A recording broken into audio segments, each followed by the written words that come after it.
Similarly, today we shall look into the landforms that are created by the water. Okay, so both of them are very important. Anyone may come in the exams, and also why it comes in the exams, because of the geological considerations. Because of the geological considerations, it becomes very important. Okay, so also you know that there is one more called sea and coastal landforms. Okay, landforms created by the sea, and also landforms created by the sea, and the landforms created by the coastal water. Okay, so the coastal engineering considerations also plays a very important role. So that's why all these of them are very important. Henceforth, you have to be very careful. Okay, so how water creates some of the landforms. Okay, so geological action of water, you know that about 71% of the earth's surface is covered with water in form of streams, lakes, rivers, seas, and the oceans, is it not? So another 29% only is of the land area, of which again about 90 of the overall earth of 97%, the earth is covered with water. Only 3% we have got the land. When we say the total area, see, overall of 71% of 97% is in the form of sea water. Okay, about 100% of the earth, 71% of the earth's surface is covered with water. Okay, of that 71%, when we convert into 100%, about 97% of them are in the form of sea water. Only the 3% is in form of fresh water. Okay, which covers the glaciers and the fresh waters, rivers and other things. Okay, so small surface water bodies that flows through the channel are no, of their own, are called as streams. So many streams, they flow through an area and they join into a single major channel of flow is called as a river. Small streams rise together and they join together to form a river. So river individually will not become a very big body, but collection of the streams of water becomes the river. Okay,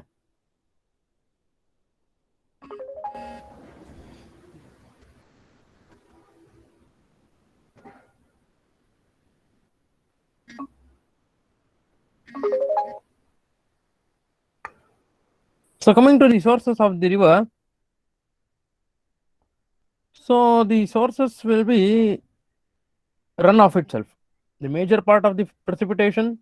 So from where we get the stream water, one is the runoff, that is major part of the precipitation, that rainfall that flows over an area and above the surface of the earth through the form of channels. They form the very big source of water for the streams and the rivers. The subsurface water, that is the water that has infiltrated into the layers of the earth. Okay, now we call it as a groundwater also. Okay, the subsurface water is also called as a groundwater.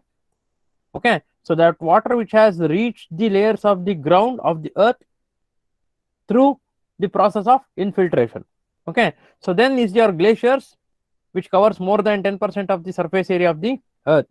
Okay, so glacial melt always contributes a lot of the mountain streams. That's why the North Indian rivers like your Ganges, Yamuna, even the Brahmaputra for some extent are always perennial, and also they have got very good source of water. Why? Because major part of the summer season the glaciers melt down. The rivers of the Alkananda and the Mandakini, which are major parts sources of the Ganges and the Yamuna, you know that it gets always the glacial waters also beside the Badrinath and the Kedarnath.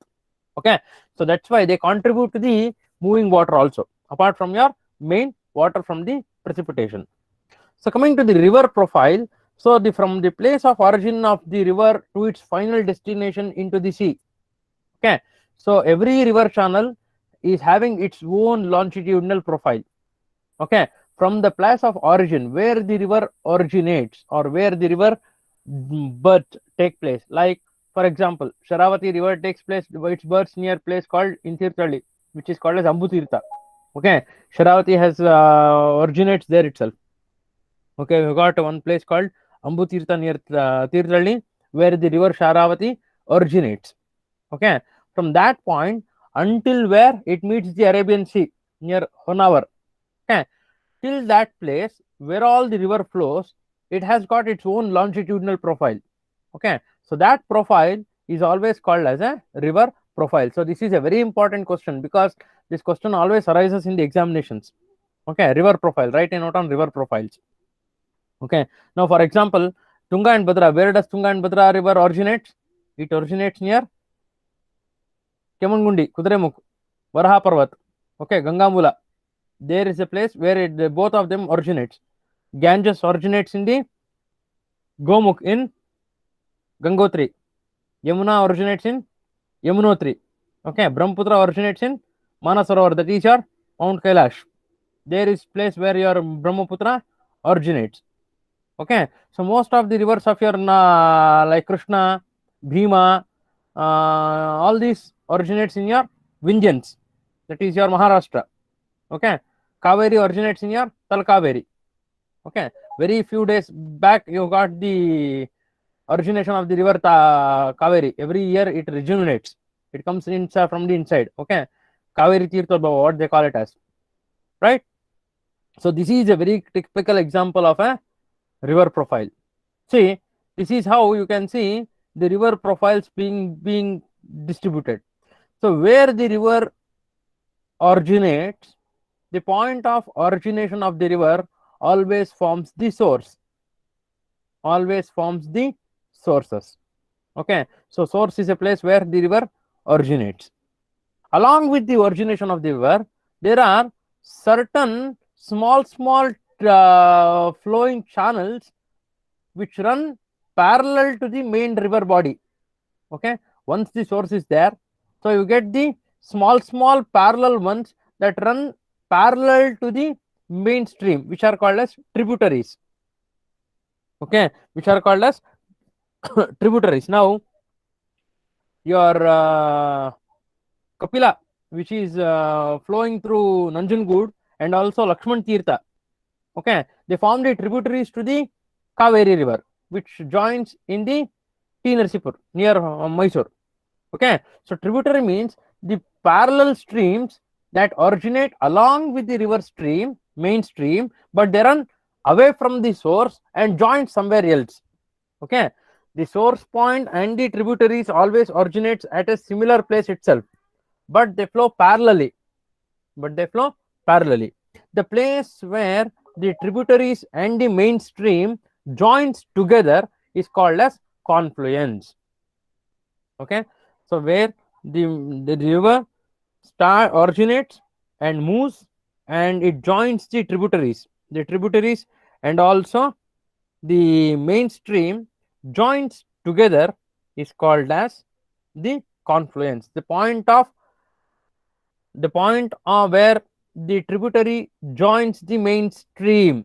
See, until then it is not called river, it is called a main stream, that's all. Okay, only when tributary joins the main stream it becomes a very big part which is called as a river. Okay, so the combination of both tributary and the main stream always constitutes a river.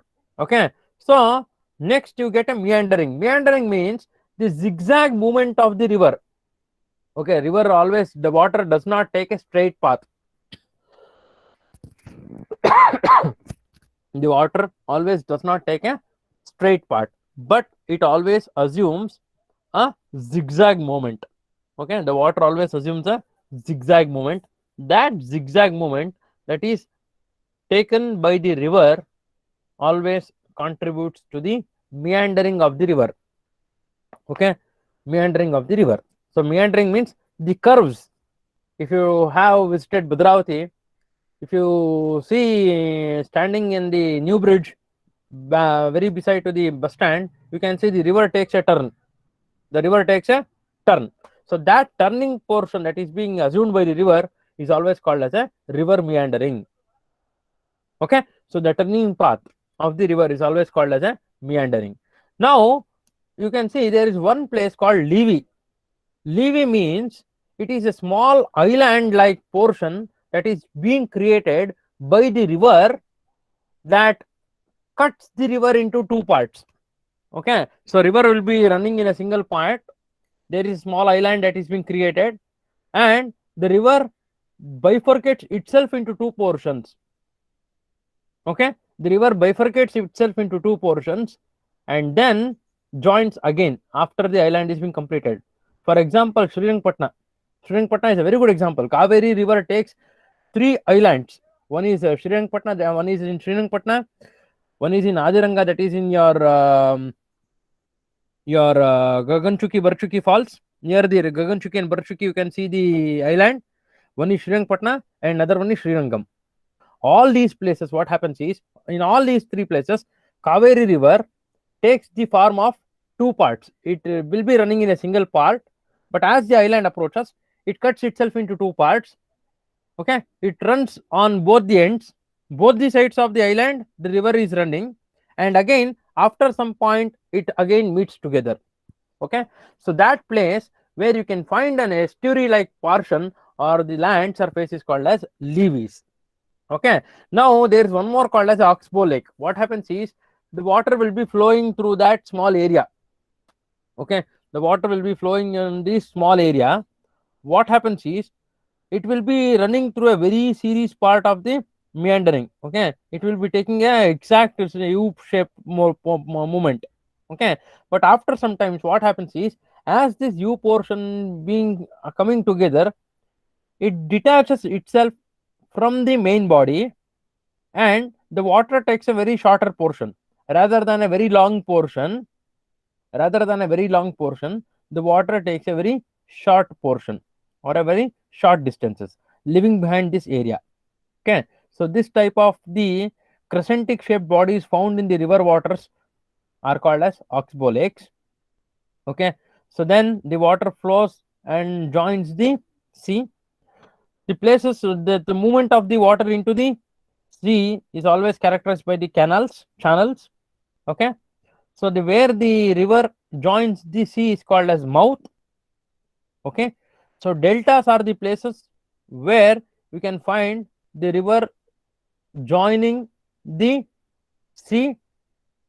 Okay, the land surface obtained when the river joins the sea are called as deltas. For example, Ganges, you can see the Sundarbans, which are found in the West Bengal, forms the deltas, and the where the Ganges joins the sea. Okay, before the Ganges drains into the Bay of Bengal, you can see the Sundarbans, which are called as deltas and the estuaries. Okay, so the back portion or the backwaters, exactly the backwaters of the sea forms the estuary. Okay, so deltas are the islands that are found where the rivers joins the sea. Near the mouth of the sea, you can find these deltas. Okay, so the backwater of the seas comprises the estuary. Now, if you have visited Mangalore, then if you have seen the Gurupur estuary, okay, Gurupur is on the back side of the Mangalore port. Okay, there is that is the place where the river Hemavati joins the Arabian Sea. Okay, so Gurupur estuary, it is a place where the river meets the sea. A land surface that is obtained is called as a estuary. Delta is a place where in the front portion you can see that the river joins the seas. Okay, so estuary becomes the back portion and delta becomes the front portion. Okay, so you have understood this river system. So this is very important. They may ask the river profile. Okay, in examinations, this river profile question is always being arised. If you have got any questions, you can ask me. Okay, or else I am going to continue my discussion. So highlands or the mountainous regions are the ones where the river originates. It is called as the head region. The river flows through a gradually decreasing slope and then into flatlands before it actually empties itself into the sea. The place where river enters the sea is called as the mouth.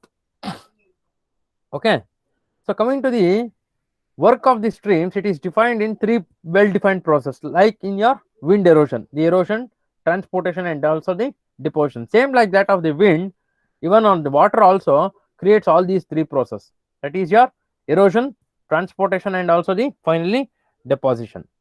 So what are the methods of river erosion? See, in wind erosion, you can see attrition, abrasion, and also you get the 3 points.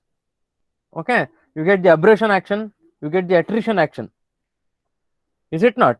So there are different ones.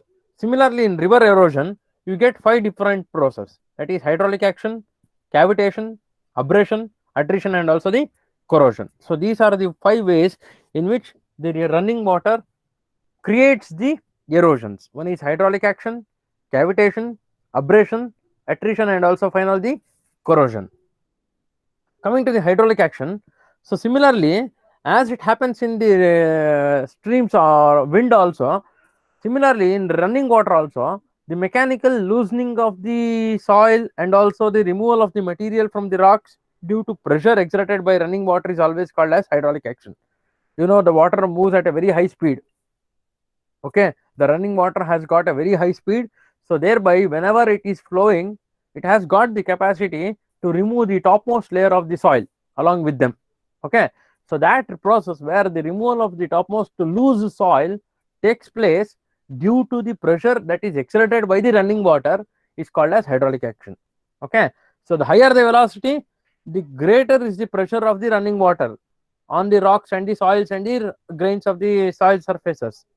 So that's why the greater is the erosion of the parts from the base. Okay, so that is why potholes is being developed by the hydraulic action only. So next is cavitation.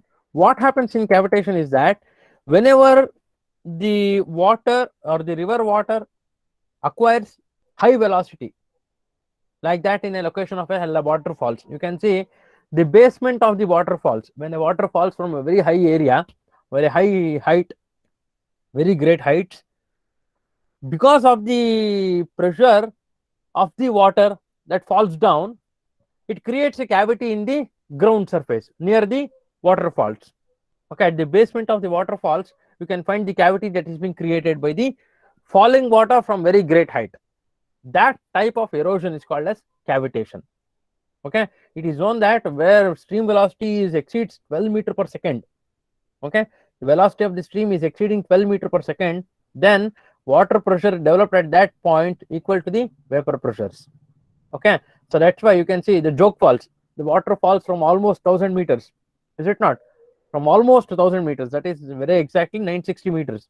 Okay, you know that the water when it falls down, it creates a very big crater like surface, that is crater like surface. That process where it exceeds the crater like surface is called as cavities or the cavitation. Coming to the abrasion, what happens is the tearing away or the wearing away of the bedrocks along the banks of the stream of the river by the running water. You can see the banks of the river, whenever the water flows, it has got the tendency to break down the particles all along the sides of the river.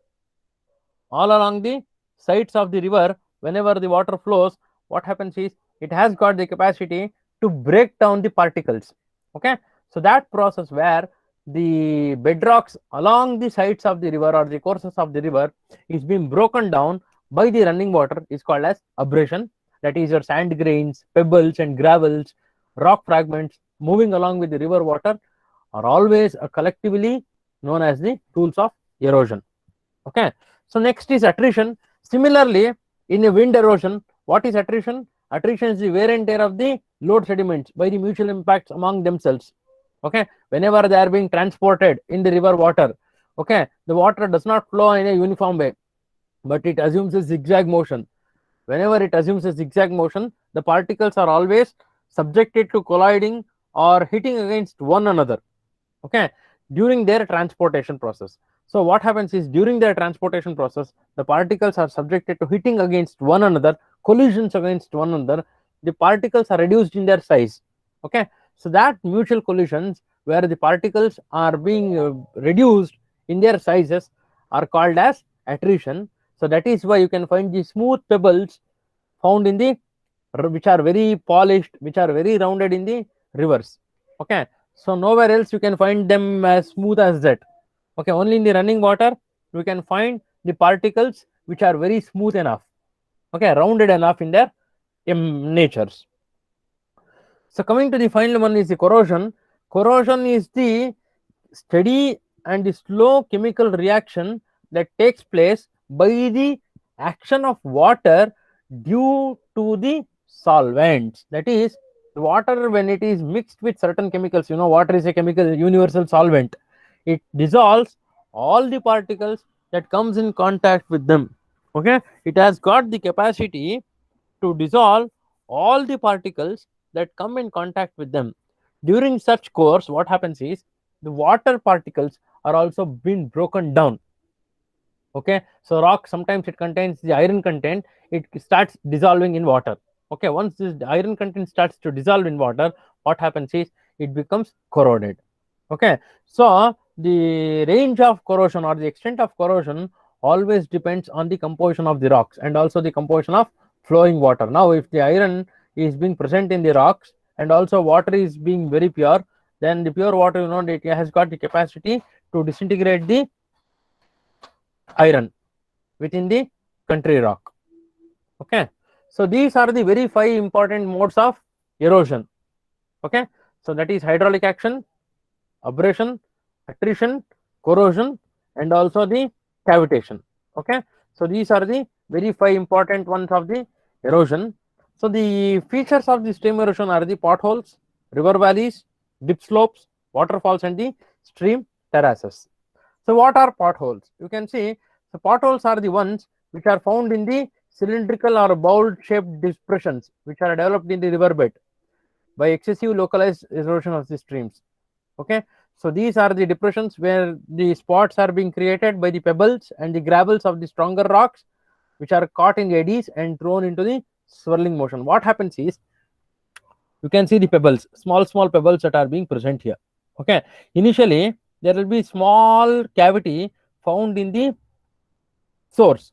Okay, whenever the water is flowing, there will be small cavity. Whenever the water approaches this small cavity, the swirling action of the water increases. Okay, turbulences are being increased. Whenever the moving water assumes depression, there is some swirling action of the water and also turbulence being created.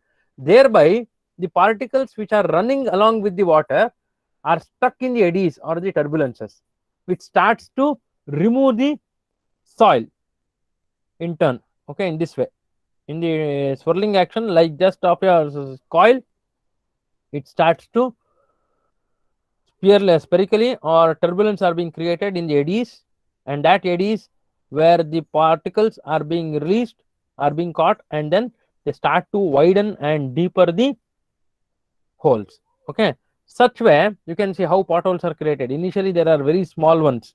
Okay, the small depressions are being found here. Running water comes in contact with that depression, it starts some turbulences. The turbulences are very high, the speed of the turbulence is very high, the eddies are very high. So what happens is the particles that are being carried by them, like your small pebbles and other things, are caught in the depressions. It starts to create the hole within the depression, and then it comes out. Similarly, what happens is the greater the velocity, the depther, the deeper the holes become. Okay, so now why potholes are very important is that in parts of your Southeast Asian countries, these potholes serves as a very important sources for diamond and gold. Diamond, gold, and zircon are always found within these potholes. Okay, so next are the river valleys. What are river valleys? A valley is defined as a lowland surrounded by sides or by inclined hill slopes and mountains. A place very close to the mountains. Okay, the basement of the two mountains, the base of the two mountains, where the foothills of the two mountains join together. One mountain and the other mountain, the foothills where the mountain, two mountains joins together, are placed as called as valleys. Okay, so rivers are responsible for the origin and development of the modification of the valleys, which are well defined and through the process of river erosion. Now you know that Sharavati is a valley. That's why they call, whenever you go towards Jog, they call welcome to Sharavati Valley, because the river is being flowing on the topmost layer at the bottommost part along two mountains. Okay, you can see this is very good example. River Alkananda, River Mandakini, your Brahmaputra, all of them flows through the valleys itself before they enter into the flatland. Okay, even the river Sharavati also moves through the valley before it enters into the flatland and the Honavar. Even similarly, Bhadra and Tunga, before they enter into the flatland of Shumaga and Bhadravati, they almost flow through the river valleys itself. Like when you visit the Hornadu, you can see very close by the river Bhadra being flowing.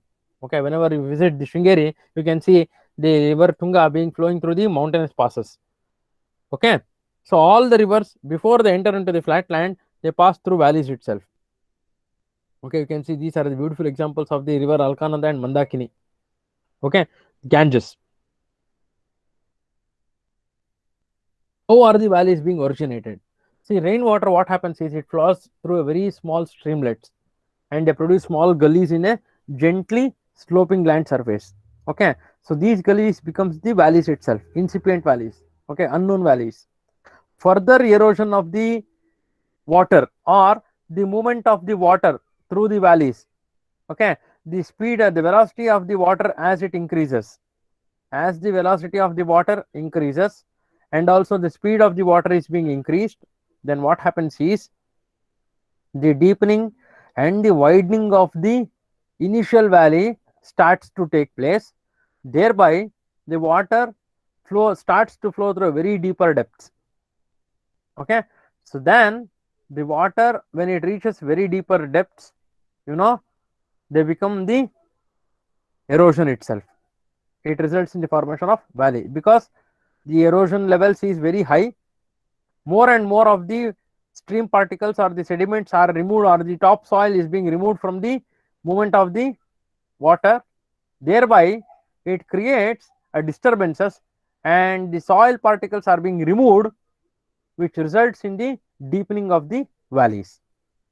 Okay, so in America you got a valley, okay, which is called as Blind Valley, which has which is very deep enough. Okay, so that Blind Valley is always a V-shaped valley. Okay, so it is very deeper in nature. Okay, so coming to the valley deepening, it is the cutting down of the river bed. Okay, it is achieved by the action of the process involved in the erosion, that is hydraulic action, abrasion and chemical action or corrosion. So the lowest level up which river can erode is called as a base level of the river. Okay, so coming to the lengthening of the river valley, what happens is very times whenever the main stream has got its tributaries, the rate of erosion in the mainstream is always higher than that it's in the tributaries. Okay, because mainstream comprises of more amount of river water rather than its tributaries. Okay, tributaries are not very, does not possess very much of the river water, but the mainstream always has got a larger volume of water than compared to the tributaries. Okay, that's why whenever there is enormous amount of water that is present in the mainstream, the rate of erosion in the mainstream is also very high rather than that it's to its tributaries. Okay, so river capture is a geomorphological phenomenon which occurs when stream or river is diverted from its own bed and flows down into a bed of the neighboring stream. Okay, so this river capture has occurred in India, that is river Saraswati. Okay, you know that river Saraswati is now a Guptagamini, it never flows, it is an incipient river. But in the time of the Mahabharata, you might have heard that river Saraswati was present. Now that has undergone a process called river capture. That is, the mainstream has, the river has diverted itself from its own bed and it is flowing down into another stream. Okay, Saraswati has been diverted from its main bed to the another stream itself. Okay, so coming to the valley widening, it is a direct process which involves where the streams are cut down their channels and removes the loose soils and also rocks from the courses or the banks, and thereby the valley is being widened. Okay, so what happens is streams achieve this valley widening by an indirect method rather than by direct erosion itself. Okay, once the small valley is created, Slopes of the valley are exposed to a secondary process, weathering, and all types of rainwash, soil creep, etc. Landslides takes place. The combined action of these secondary process loosens the material from the slopes, and also river widens the valley by transporting the material supplied to them by the valley slopes. Okay, so gorges and canyons are the very good examples. The Grand Canyon, again, which is found in the America, the Grand Canyon. Every year, numerous thousands of visitors visit that place of Grand Canyon. Okay, so gorges are very deep and narrow valleys with very steep and high walls on either sides. The length varies from few meters to several kilometers. Okay, canyons are a specific type of gorges where the layers cut down by the river are stratified and horizontal in altitude. So, for example, your Grand Canyon of the Colorado, which a depth of 900 to 1,800 meters. It has got a width of 60 to 60 meters and also length of 300 kilometers. Okay, so coming to the escarpment and features. So these are the erosional features that are produced by the rivers, where it composed of the alternating hard and soft rocks. If you have visited the places of the Sringeri, before you go to Sringeri after your Kopa, uh, mm,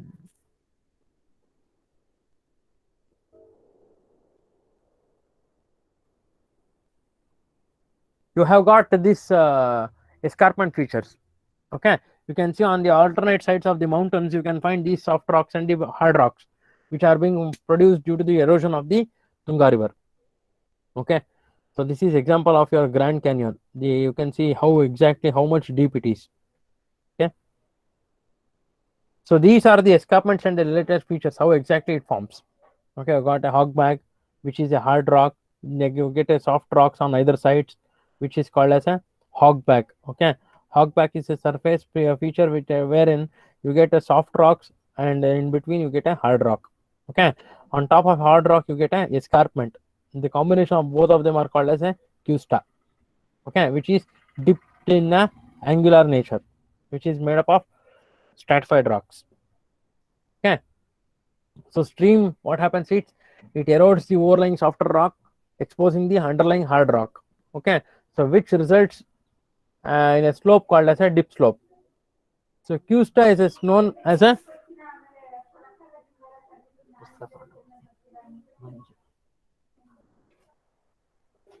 Custa is known as a combined set of escarpment and dip slope which occurs adjacently in a escarpment topography, and hogback is an outcrop of hard rock having erosional slopes on either side, which is composed with a soft rocks on the either sides. Okay, so next is a mesa and butte. So these are the horizontally layered rocks having a cap of hard and resistant rocks. Okay, which have escaped the erosion. Okay, large size caps are called mesas and small isolated patches are called buttes. So these features are result in areas of alternating hard and soft rocks which are exposed to the river erosion. If you go towards Bangalore on the road through Arsikara river, you can find these mesas and buttes. In the river Arsikara lake, you can find this hard and soft rocks, mesas and the buttes. You can see this. On the larger ones are called as mesas and the smaller mounds are called as buttes. Okay. So the larger ones are called as mesas and the smaller ones are called as buttes. This you can find in the Arsikara lake also, where it is comprising of the alternating layers of this hard and soft rocks, which has escaped the erosion created by the water. Okay, I think I'll stop my discussion here. So next class I'm going to continue on this from waterfalls. If you have got any questions, you can ask me now.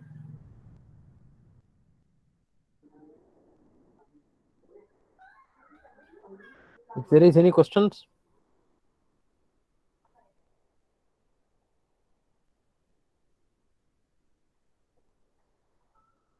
if there is any questions, you can ask me. Otherwise, I'm going to stop my discussion here. Drop in your attendances. We shall continue our discussion next class. Thank you.